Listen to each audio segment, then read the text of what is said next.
뉴스 읽어드립니다. 오늘의 뉴스를 10분 만에 정리해드립니다. 오늘은 2024년 8월 5일 월요일입니다. 미국과 한국의 주요 뉴스를 읽어드립니다. 멕시코 국경으로 향하는 중국인들의 행렬은 계속되고 있는 것으로 나타났습니다. 월스트리트 저널은 미국으로 입국하는 길은 더욱 좁아졌지만 중국의 이민 희망자들은 우회로를 찾으려는 노력을 그치지 않고 있다고 보도했습니다. 미국으로 가려는 중국인들은 일반적으로 남미에서 에콰도르를 첫 목표지로 삼은 뒤 이후 멕시코와 미국 국경으로 올라가는 경로를 선택했습니다. 에콰도르는 중국인들이 무비자로 90일간 체류할 수 있는 국가이기 때문입니다. 하지만 에콰도르는 지난달부터 중국과의 무비자 체류 협정 효력을 중단했습니다. 에콰도르 정부가 이 같은 결정을 내린 과정에서 미국의 압력이 작용했던 것으로 전해졌습니다. 지난해 멕시코를 통해 미국으로 불법 입국을 시도하다 적발된 중국인은 3만 명을 훌쩍 넘는 것으로 알려졌습니다. 이전 10년간의 연평균 수치인 1,500명의 20배가 넘는 수치입니다. 미국 국경과 가까운 멕시코행 비행기를 타는 중국인들도 적지 않은 것으로 알려졌습니다. 일부 중국인들은 수리남에서 가이아나와 베네수엘라를 거치는 위험한 경로를 짜거나 쿠바에서 조각배를 타고 미국으로 가는 방안도 검토하는 것으로도 알려졌습니다. 민주당 대선 후보인 카멀라 해리스 부통령이 러닝메이트 최종 후보를 조지 샤피로 펜실베이니아 주지사와 팀 월즈 미네소타 주지사 2명으로 좁혔다는 보도가 나왔습니다. 로이터 통신은 해리스 부통령이 오늘 저녁 필라델피아 템플대에서 러닝메이트와 함께 첫 공식 석상의 모습을 드러낼 예정이라고 보도했습니다. 이외에도 앤디 베시어 켄터키 주지사, 제이비 프리츠커 일리노이주 주지사도 부통령 후보군에 포함돼 있는 것으로 알려졌습니다. 러닝메이트 후보 6명 모두 경합주나 백인 남성 출신이라는 점이 특징입니다. 해리스 부통령이 여성, 흑인이라는 점에서 이를 보완해줄 인물을 찾은 것으로 보입니다. 해리스 부통령은 내일부터 가장 큰 경합주인 펜실베이니아에서 5일간 유세를 시작합니다. 한편 매사추세츠 대학교 에머스트 캠퍼스가 발표한 여론조사에서 해리스 부통령은 전국적으로 46%의 지지율을 얻으며 도널드 트럼프 전 미국 대통령을 3%포인트 앞섰습니다. 카멀라 해리스 부통령을 지지하는 등록 유권자 10명 중 4명은 도널드 트럼프 전 대통령이 싫어서 그를 지지하는 것으로 조사됐습니다. 반면 트럼프 전 대통령은 해리스 부통령보다 더 많은 강성 지지층인 콘크리트 지지층을 확보하고 있음을 보여주는 것으로 분석됐습니다.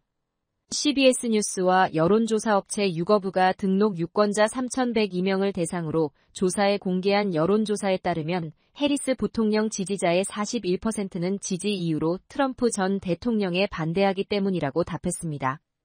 반면 트럼프 전 대통령을 지지한다는 응답자 가운데 57%는 트럼프 전 대통령이 좋기 때문이라고 답했습니다.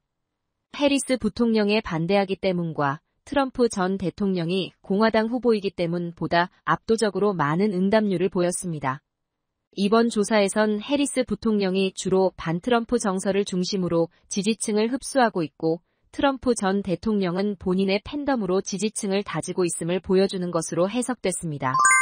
미국의 경기 침체 우려가 커지면서 오늘 뉴욕 증시가 급락세로 출발했습니다.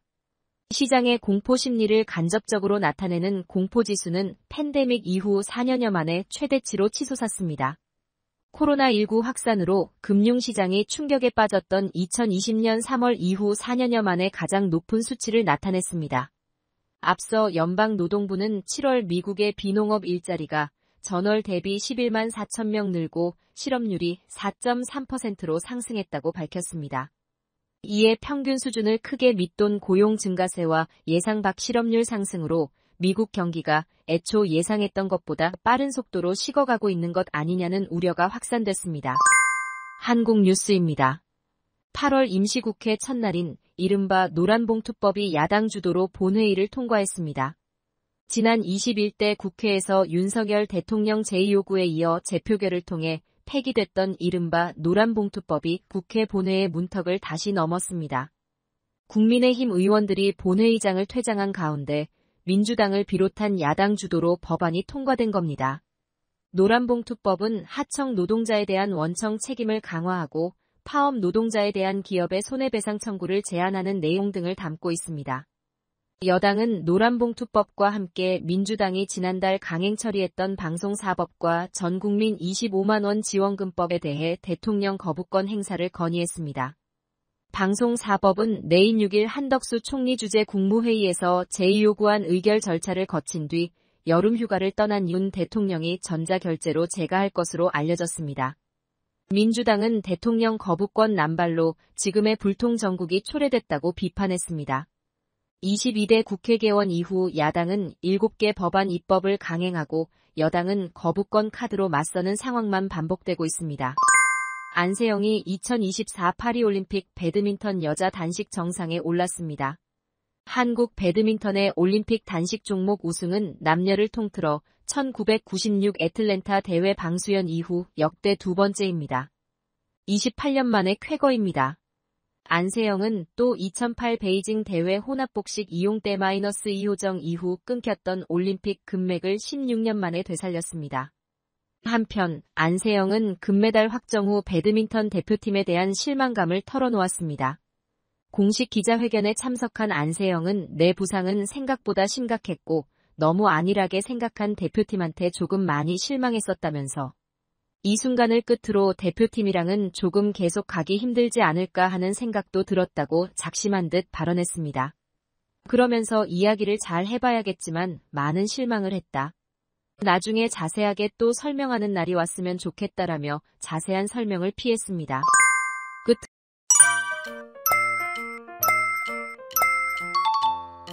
드로 날씨입니다. 남부 캘리포니아 오늘 기온 올라가겠습니다. LA와 오렌지 카운티는 낮 최고 기온은 92도, 밤 최저 기온은 68도 예상됩니다. 벨리와 인랜드 엠파이어 지역 낮 최고 기온은 105도, 밤 최저 기온은 73도 전망됩니다. 해안가 지역은 낮 최고 기온 77도, 밤 최저 기온 66도 예상됩니다. 산간 지역 낮 최고 기온은 85도, 밤 최저 기온은 55도, 사막 지역은 낮 최고 기온은 107도, 밤 최저 기온은 72도 전망됩니다. 오늘의 뉴스 읽어드렸습니다. 고맙습니다.